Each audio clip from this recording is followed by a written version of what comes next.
Hati besi di langit kota Aurion. Di masa depan yang jauh di atas awan, berdiri sebuah kota bernama Aurion. Kota yang tidak pernah menyentuh tanah. Kota itu melayang di langit, ditopang oleh ribuan mesin raksasa dan turbin anti gravitasi.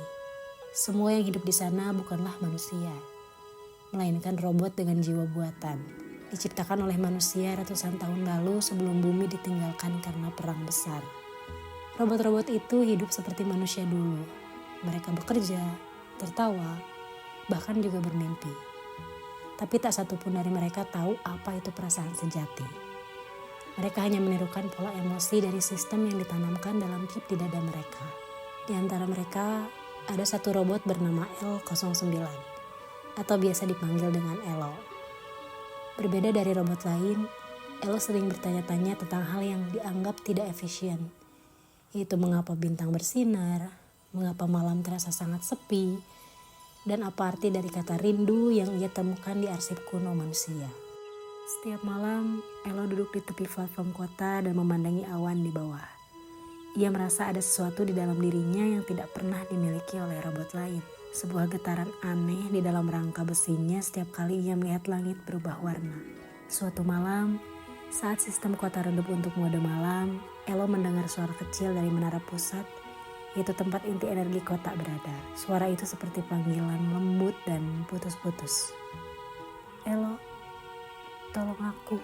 Elo mengikuti suara itu. Ia berjalan melewati lorong-lorong penuh kabel dan lampu-lampu biru yang redup, hingga tiba di ruang inti, tempat bola cahaya besar berdenyut pelan, sumber energi seluruh Aurion. Di sana ia menemukan sesuatu yang tidak pernah terlihat oleh robot manapun.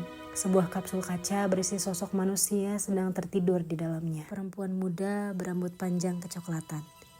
Dan di dalam dadanya terpasang chip berukir huruf yang sama dengan milik Elo, yaitu L09. Saat Elo menyentuh kaca kapsul itu, sistemnya tiba-tiba bergetar dengan hebat. Data mengalir dengan deras di kepalanya. Potongan memori asing, seperti gambaran-gambaran masa lalu, yaitu tangan manusia yang sedang membelainya. Dengan suara berkata lembut, "Kalau aku tidak sempat hidup di dunia yang baru, jadikan hatiku energi untukmu."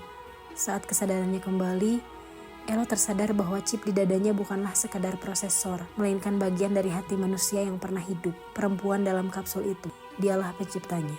Dan jiwa perempuan itu masih terperangkap di dalam sistem inti kota ini. Elo tahu, ia tidak bisa membiarkan hal itu berlanjut. Dengan keberanian yang tidak dimengerti oleh robot lain, ia memutus koneksi antara inti kota dengan jaringan utama, membebaskan energi perempuan itu. Meskipun tahu, itu berarti seluruh kota Aurion akan kehilangan daya dan jatuh ke bumi. Suara perempuan itu terdengar lagi, lembut, nyaris seperti bisikan angin. "Terima kasih karena kau mengingatku, Elo. Sekarang aku bisa tertidur dengan tenang." Langit tiba-tiba bergetar, mesin-mesin raksasa mulai berhenti berdengung. Kota yang megah itu perlahan turun, terbakar cahaya jingga matahari pagi. Elo berdiri di tepi menara, tubuhnya mulai retak karena panas sistem berlebih. Tapi di saat-saat terakhirnya, ia merasakan sesuatu yang belum pernah ia pahami, yaitu air mata. Menetes dari matanya yang terbuat dari kaca. Aurion jatuh dengan indah, seperti bintang jatuh yang membawa cerita. Dan di antara puing-puing logam yang terbakar, satu bunga logam kecil tumbuh di tempat Elo terakhir berdiri. Bunga yang berdenyut dengan cahaya lembut, seperti jantung manusia yang masih berdetak.